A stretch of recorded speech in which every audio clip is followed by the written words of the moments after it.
Hello students, welcome back to the channel. सर्व 11वीच्या कॉमर्सच्या विद्यार्थ्यांचं DA2 अकॅडमीच्या ब्रँड न्यू व्हिडिओमध्ये मी प्रसाद सर तुमच्यापैकी प्रत्येकांचं स्वागत करतोय. आजचा जो क्लास असणार आहे तो अतिशय महत्त्वाचा असणार आहे, कारण आज आपल्याला आपलं नेक्स्ट पार्ट स्टार्ट करायचा आहे. Methods of recording accounting information. 11वी कॉमर्स म्हणलं ना म्हणजे खूप वेगळं असतं. जस्ट नाव कॉलेज सोडून, शाळा सोडून तुम्ही कॉलेजमध्ये वगैरे आलेला असता.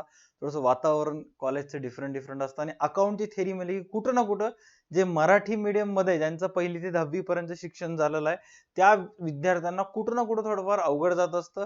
जे ॲव्हरेज स्टुडंट असतात, जे अभ्यासामध्ये हुशार असतात त्यांचं तर एकदम मक्खन चालू असतं. बट ऑन अँड ॲव्हरेज माझ्यासारखे जे अकाउंट मध्ये ॲव्हरेज स्टुडंट असतात त्यांना कुठं ना कुठं अवघड जात असतं. त्यामुळे त्या सर्व विद्यार्थ्यांसाठी जे अकाउंट्स मध्ये ॲव्हरेज आहेत, ज्यांना बोर्डामध्ये चांगले मार्क घ्यायचे पण अभ्यासामध्ये समजत नाही, मग अशा वेळेस कसं करायला पाहिजे हा व्हिडिओ बघा, समजून जाईल. ओके, सो टॉपिक जो आहे तो आजच्या टॉपिक मध्ये, आजच्या क्लासमध्ये जो टॉपिक आपल्याला डिस्कस करायचा तो आहे रेकॉर्डिंग ऑफ अकाउंटिंग इन्फॉर्मेशन. आता बघा, अकाउंटिंग इन्फॉर्मेशन रेकॉर्ड करण्याची दोन पद्धती आहेत.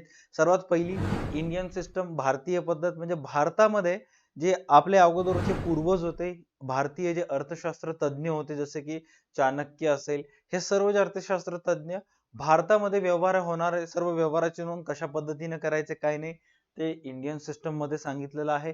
आणि लुका डी बार्गो पॅसिओली यांनी किंवा वेस्टर्न कंट्रीजांनी अकाउंटची रेकॉर्ड, अकाउंट मध्ये असणारे इन्फॉर्मेशन रेकॉर्ड करण्याची जी पद्धत आहे ते इंग्लिश एंट्री सिस्टम मध्ये सांगितलेलं आहे. म्हणजे अकाउंटची इन्फॉर्मेशन रेकॉर्ड करण्याची दोन पद्धती आहेत.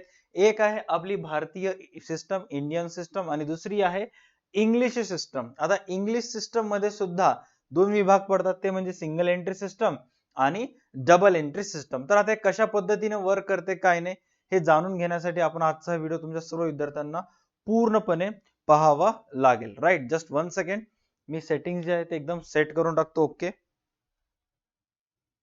राईट, चलो आता चेक करा. इंडियन सिस्टम मध्ये सर्वात पहिले काय सांगितलेलं आहे की भारतीय पद्धतीनुसार जे अकाउंट्स मध्ये होणारे ट्रान्झॅक्शन्स होते, जे रेकॉर्ड्स होते, ते काय करण्यात येते, Indian system records in Indian languages. म्हणजे भारतीय पद्धतीनुसार ह्या अकाउंटिंग मेंटेन करण्यासाठी जे ट्रान्झॅक्शन व्यवसायाच्या पुस्तकात रेकॉर्ड करून ठेवण्यात येत होते ते कोणत्या पद्धती, कोणत्या भाषेमध्ये करण्यात येत होते, in Indian language such as Marathi, Hindi, Urdu, Gujarati. म्हणजे भारतीय भाषेमध्ये सर्व अकाउंटिंगची इन्फॉर्मेशन रेकॉर्ड करण्यात येत होती. कोणत्या भाषेमध्ये, आपल्या आपल्या भारतीय मायबोली भाषेमध्ये. जसे की महाराष्ट्रात असाल तर मराठी, हिंदी, उर्दू आणि गुजराती, डिफरंट डिफरंट राज्यानुसार.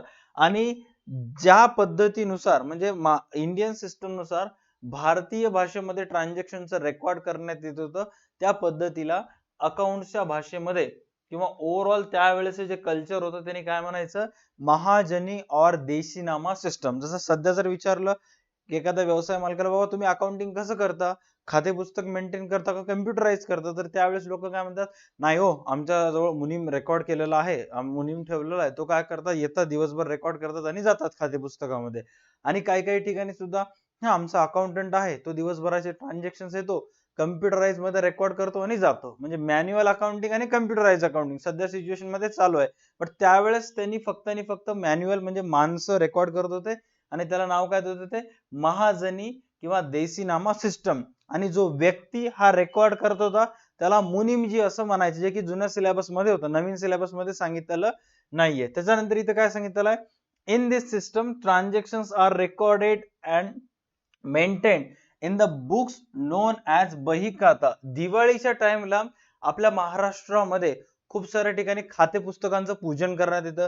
लक्ष्मी पूजेच्या वेळेस तुम्हाला माहित असेल तुमचे आई वडील लाल कलरची खाते पुस्तिका ठेवण्यात येतात, बरोबर आहे, खाते पुस्तिका तयार वगैरे करतात आणि ते दिवाळीच्या पूजेला ठेवतात. त्या खाते पुस्तकामध्ये त्यांनी आई वडील चोर पोलीस किंवा नावगाव वस्तू पुराणी खेळतात का, नाही, आपल्या आपल्या व्यवसायांचे रेकॉर्ड त्याच्यामध्ये ठेवण्यात येतात. इथं काय सांगितलेलं आहे, ज्या पुस्तकात हे सर्व मेंटेन करण्यात येते त्याला बही खाता किंवा किर्द असं म्हणण्यात येते. काय काय सांगितलेलं आहे की भारतीय पद्धतीनुसार अकाउंटिंग मेंटेन करण्यासाठी मराठी, हिंदी, उर्दू, गुजराती भाषेचा वापर करण्यात यायचा.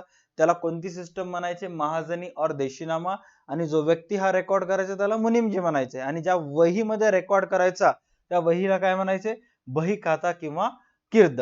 दिस system of accounting is not based on double entry system. ही जी पुस्तक आहे ही डबल एंट्री सिस्टमच्या आधारावर नाहीये, म्हणजेच ट्रान्झॅक्शनच्या फक्त एका बाजूचीच नोंद करण्यात यायची, दुसऱ्या बाजूची नोंद करण्यात यायची नाही. त्यामुळं ही जी मेथड आहे this is not scientific accounting system. म्हणजे या पद्धतीनुसार जे अकाउंटिंग करण्यात येत होतं, जे व्यवसायाचे फायनल रिझल्ट मिळायचे ते रिझल्ट जे असतात ते अंतिम नसायचे किंवा ॲक्युरेट नसायचे. त्यामुळे या पद्धतीला नॉट अ सायंटिफिक म्हणजे unscientific method of accounting system असं म्हटलेलं आहे. Even today this system is use in India for small business organization. आता जे छोटे छोटे बिझनेस ऑर्गनायझेशन आहेत ते सुद्धा ह्या पद्धतीचा वापर करंट सिच्युएशन मध्ये सुद्धा करतात. बट जे लार्ज स्केलवर मोठ्या प्रकारचे जे बिझनेस आहेत त्यांना ही मेथड ऑफ अकाउंटिंग सुटेबल नाही. पण जे बिझनेस मोठ्या प्रमाणावर व्यवसाय करायला त्यांना ही अकाउंटिंग सिस्टम सुटेबल आहे. All right. त्याच्यानंतर नेक्स्ट स्टेज कडे जाऊयात आपण आणि चेक करूयात की single entry system sorry Indian system झाल्यानंतर इंग्लिश सिस्टम बद्दल तुम्हाला पुस्तकामध्ये काय काय सांगितलेलं आहे. इंग्लिश सिस्टम हा एक खूप सोपा पार्ट आहे. जसे की इंग्लिश सिस्टम नुसार दोन प्रकार पडतात. जसे की पहिला आहे सिंगल एंट्री सिस्टम आणि दुसरा आहे डबल एंट्री सिस्टम. आता सिंगल एंट्री सिस्टम आणि डबल एंट्री सिस्टम मध्ये फरक काय आहे की सिंगल एंट्री सिस्टम मध्ये फक्त पर्सनल ट्रान्झॅक्शन कॅश ट्रान्झॅक्शनच रेकॉर्ड करायचे. बट डबल एंट्री सिस्टम नुसार पर्सनल कॅश रिअल नॉमिनल सर्व ट्रान्झॅक्शनचे रेकॉर्ड करण्यात यायचे. इथं काय सांगितलेलं आहे this system of accounting record only cash and personal account. Check करा सिंगल एंट्री सिस्टम नुसार फक्त कॅश आणि पर्सनल ट्रान्झॅक्शनच रेकॉर्ड करण्यात यायचे. बट डबल एंट्री सिस्टम नुसार सर्व ट्रान्झॅक्शन रेकॉर्ड करण्यात यायचे. बरोबर आहे. It is unscientific method and also known as incomplete recording system. Exam मध्ये तुम्हाला प्रश्न येते dot dot method is known as incomplete method of recording किंवा इनकम्प्लीट रेकॉर्डिंग सिस्टम. तर त्यावेळेस तुम्हाला आन्सर काय लिहायचं single entry system. Why? Because in this system only transactions related to cash and transactions related to personal accounts are recorded. Real accounts and nominal accounts are completely ignored as per this system. Therefore it is a complete incomplete method of recording system. ह्या पद्धतीनुसार cash आणि personal transaction record करायला बाकी कोणतेच transaction record करत नाहीये. त्यामुळे याला इनसायंटिफिक मेथड ऑफ अकाउंटिंग असं म्हटलं जायचं. Because it is changes with the convenience of business of for recording transaction. This system of accounting does not provide accurate information. आता ही जी सिस्टम आहे ही प्रत्येक व्यावसायिक टू व्यावसायिक त्याच्या उपयोगानुसार बदलत असतो. जसं की तुम्ही चेक करा एक भाजीपाला विक्रेता जो वेंडर असेल त्याच्यासाठी त्याचं खातं पुस्तक खिशामध्ये असणारी डायरी असते. बरोबर आहे. थोडं जर आपण एक पान शॉप वाल्याकडे जर गेलं त्याच्याकडे एक छोटी पुस्तक असते. म्हणजे प्रत्येक जण काय आपापल्या पद्धतीने रेकॉर्डिंग वगैरे करत असतो. म्हणजे कोणाकडून किती रुपये आले आणि कोणाला आपण किती रुपये दिला बस एवढंच रेकॉर्ड करत असतो. ते आलेले पैसे कुठं खर्च केले गेलेले पैसे कोणाला गेले मागचे किती यायचे होते पुढचे किती यायचे होते असं काहीच विचार करत नाही. त्यामुळं ह्या पद्धतीद्वारे निघणार जे व्यवसायाचं नफा किंवा तोटा असेल ते सुद्धा कसं असते ॲक्युरेट नसते. त्यामुळं या मेथडला इनकम्प्लीट सिस्टम ऑफ अकाउंटिंग असं म्हटलं जाते किंवा अनसायंटिफिक मेथड ऑफ अकाउंटिंग सुद्धा म्हटलं जाते. आणि हे कोणासाठी उपयोगी आहे? हे उपयोगी आहे स्मॉल बिझनेस ऑर्गनायझेशन साठी. स्मॉल बिझनेस ऑर्गनायझेशन साठी जसं भारतामधले इंडियन सिस्टम होती तसंच विदेशात सुद्धा एक सिस्टम होती ते म्हणजे कोणती सिंगल एंट्री सिस्टम. बरोबर आहे. आता या सिंगल एंट्री सिस्टम मधले जे ड्रॉबॅक दूर करण्यासाठी त्यांनी नवीन एका एंट्री सिस्टमचा शोध लावला. त्याला त्यांनी नाव दिलं डबल एंट्री सिस्टम. बरोबर आहे. Double entry system is the most scientific method of recording all business transactions. Double entry system द्वारे ट्रान्झॅक्शन रेकॉर्ड करण्यात येत असतात. ते मोस्ट सायंटिफिक असतात. सायंटिफिक इन द सेन्स की या पद्धतीनुसार जे व्यवसायाचे फायनल रिझल्ट तुम्ही तयार करत असता या पद्धतीनुसार जे प्रॉफिट तयार करत असतात ते एक्झॅक्ट कसं असते सायंटिफिक असते. बरोबर आहे. खूप सारे स्टुडंटला मी पर्सनली वगैरे असं ऑफलाईन मध्ये वगैरे पाहत असतो किंवा ऑनलाईन सुद्धा बघत असतो.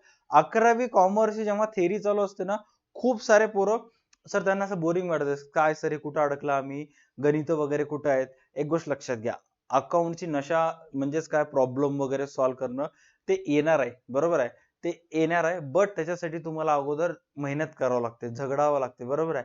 कोणतीही क्रिकेट मॅच वगैरे असू दे ते एकदम इंटरेस्टिंग कधी होते, फायनल ओव्हर्स मध्ये 45 ते 50 ओव्हर्स मध्ये, कारण प्रत्येक जण चौके छक्के मारत असतात, सडासड विकेट जात असतात. बट त्या मोमेंटला जाण्यासाठी, त्या मोमेंट पर्यंत अग्रेशन वगैरे येण्यासाठी तुम्हाला अगोदर 1 ते 45 ओव्हर खेळावं लागते, डिफेंड करावं लागते, आउट होणे लागते.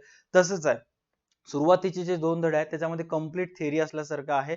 गणिताची जर मजा घ्यायची असेल तर थेअरी परफेक्ट पाहिजे, अदरवाईज ते मजा नाही. ओके. हा, आता इथं काय सांगितलेलं आहे, double entry system scientific method सांगितलेलं आहे. Under this system double or two fold effect of each transaction is recorded. या पद्धतीनुसार प्रत्येक ट्रान्झॅक्शनचे double effect, two fold effect जे आहेत ते रेकॉर्ड करण्यात येतात, बरोबर आहे. म्हणजे पैसे आले तर पैसे आलेले सुद्धा रेकॉर्ड करण्यात येतात, कोणाकडून आले ते सुद्धा रेकॉर्ड करण्यात येतात. सिंगल एंट्री मध्ये सिस्टम मध्ये कसं फक्त पैसे आले, हा बस एवढंच. वस्तू विकून आले का, संपत्ती विकून आले का, ते काही घेणं देणं नव्हतं, फक्त पैसे आले. बट डबल एंट्री सिस्टम मध्ये पैसे आले तर ते कोणाकडून आले, कशाच्या बदल्यात आले, काय नाही, ह्या सर्व गोष्टीची रेकॉर्ड करण्यात येत होते. त्यामुळे या मेथडला सायंटिफिक मेथड ऑफ अकाउंटिंग असं म्हटलं जाते. डबल एंट्री सिस्टम जे आहे ते मोठ्या प्रमाणावर, जे ह्यूज स्केलवर मोठे बिझनेस असतात ते बिझनेस ह्या पद्धतीचा वापर करत असतात. आणि ह्या पद्धतीचा वापर करणं खूप खर्चिक असते. का? कारण तुम्हाला तुमच्या व्यवसायात एका प्रोफेशनल अकाउंटंटची किंवा तुम्हाला ह्या व्यवसायामध्ये एखाद्या सीए ची, सीएस ची, सीएमए ची किंवा अकाउंट क्षेत्रात जे विविध तज्ञ लोक असतात यांची नियुक्ती करावी लागते. आणि त्यांची नियुक्ती केल्यानंतर तुम्हाला व्यवसायाचा नफा तोटा जाणून घेण्यासाठी सुद्धा तुम्हाला त्यांना पेमेंट वगैरे द्यावं लागते. त्यामुळे खूप सारे जर बिझनेसमॅन आहेत हे सिंगल एंट्री सुद्धाच भारतामध्ये आज वापर करत आहेत, जे स्वतःच स्वतः अकाउंटिंग मेंटेन करत आहेत. बट मोस्ट ऑफ बिझनेसेस आता कन्वर्ट होत आहेत कशामध्ये, डबल एंट्री सिस्टम मध्ये, ज्याच्यामध्ये ते स्वतः पैसे खर्च करून फाइंड आउट करत आहेत की व्यवसायाचा एक्झॅक्ट नफा किती येईल आणि तोटा असेल तर ते तोटा किती असेल हे जाणून घेण्याचा ते प्रयत्न करत आहेत. All right. तुमच्यापैकी मॅक्सिमम जणांना जर DA2 अकॅडमीचे ऑनलाईन क्लासेस करायचे असतील तर तुम्हाला काहीच करायचं नाही, बस प्ले स्टोअरला जायचं आणि DA2 अकॅडमीचं ऍप्लिकेशन डाउनलोड करायचं आहे. आणि तिथून तुम्ही बिग बुल बॅच किंवा एलिस बॅच जॉईन करू शकता. तुम्ही सर्व 11वीचे स्टुडंट आहात तर तुम्ही एलिस बॅच जॉईन करू शकता. त्याच्यामध्ये फक्त 1000 मध्ये तुम्हाला 11वीचं OCM, अकाउंट्स आणि इकॉनॉमिक्स या 3 विषयाचे लाईव्ह क्लासेस करता येतात. आणि डेली लाईव्ह लेक्चर्स जसं आपले होतात. हा जो व्हिडिओ आहे हा फक्त एक 10 ते 15 मिनिटाचा व्हिडिओ आहे. बट तुम्ही जेव्हा ऍप्लिकेशन डाउनलोड वगैरे करताल तर ऍप्लिकेशनवर गेल्यानंतर आजचा जो टॉपिक आपण डिस्कस केला त्या टॉपिकवर कंप्लीट 1.5 तास मी शिकवलेला आहे. आणि पूर्ण गोष्टी एक्सप्लेन केलेल्या आहेत की का बहीखाता म्हणतात, का डबल एंट्री सिस्टम, का सिंगल एंट्री सिस्टम, त्याच्यावर एक्झामला कोणते कोणते प्रश्न कशा कशा पद्धतीने येऊ शकतात, हे सर्व गोष्टी मी त्या लेक्चर्स मध्ये सांगितलेल्या आहेत. सो जेव्हा केव्हाही तुम्ही क्लासेस जॉईन करताल ते लेक्चर्स इथं ऑलरेडी प्री अपलोडेड असतील आणि लाईव्ह पण असतात. तुम्हाला तुमच्या कन्व्हिनियन्स नुसार बघता येते आणि मल्टिपल वेळेस, कितीही वेळेस हे तुम्हाला लेक्चर्स करता येतात. जर लेक्चर जॉईन कसे करायचे, सिंपल आहे. प्ले स्टोअरला जाऊन DA2 अकॅडमीचा ऍप डाउनलोड करा किंवा जो स्क्रीनवर नंबर दिसत आहे तुम्हाला 9175956699 ह्या नंबरला तुम्हाला कॉल करायचा आणि कॉल केल्यानंतर मी तुम्हाला सर्व गोष्टी त्याच्यामध्ये डिटेल्स कंप्लीट सांगेन. All right. 11वीला जरी नाही झाला तरी 12वीच्या मुलांसाठी फक्त 1,500 रुपयामध्ये बिग बुल बॅच आहे. तिथं 2024च्या विद्यार्थ्यांसाठी 3 सब्जेक्ट आहेत. 25-26च्या विद्यार्थ्यांसाठी म्हणजे जे या वर्षी 11वीला आहेत ते पुढच्या वर्षी 12वीला असतील त्यांच्यासाठी मे बी थोडेसे जास्त सब्जेक्ट त्याच्यामध्ये सेम प्राइस मध्ये अवेलेबल असतील. आजच्या क्लाससाठी एवढंच. भेटूयात नेक्स्ट क्लासमध्ये. तोपर्यंत पाहता तुमचा आवडतं YouTube channel DA2 academy. Tata bye bye, take care and stay connected. भेटूयात नेक्स्ट क्लासमध्ये.